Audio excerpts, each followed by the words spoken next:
I want to touch on the Middle East and Australia's position on Israel and the war against Hamas and Hezbollah. The Muslim Vote group is active in our politics now and is looking to back candidates at the federal election, running against Labor ministers, no less. And what I heard this morning on the ABC was pretty concerning. Labor MP and Muslim Australian Ed Husic, the Minister for Industry, no less, gave his take on all of this.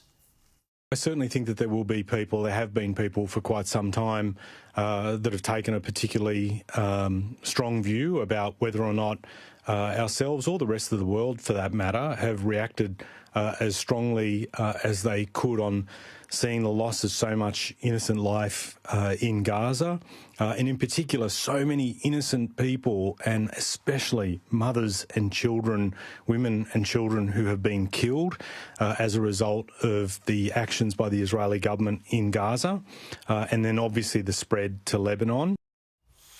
Now that's a worry.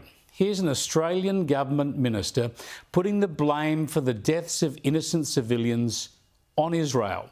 No mention of Hamas atrocities, no mention of Hamas attacks and rocket firing at Israeli civilians, just the portrayal of Israel as the aggressor and the killing of innocents. This is jaundiced, it's inaccurate, and it's dangerous commentary because of the anti-Israel bile it helps to fuel in this country.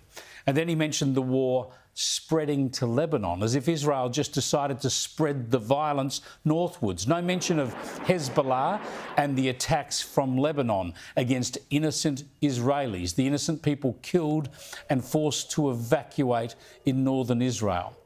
This is a terrible and incorrect way to characterise what has gone on.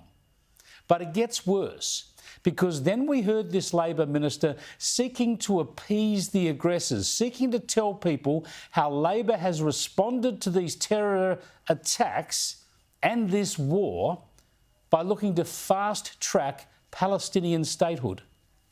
This will, for some people, be a big issue, but as a government, you can see through the course of the 12 months, particular advocacy within the UN and the international community, the way we've worked with others, particularly around ceasefire, the most recent efforts we've made in terms of Palestinian sovereignty, which I think is important at a time where there are concerns around displacement, being able to fast-track sovereignty for Palestinians, very important.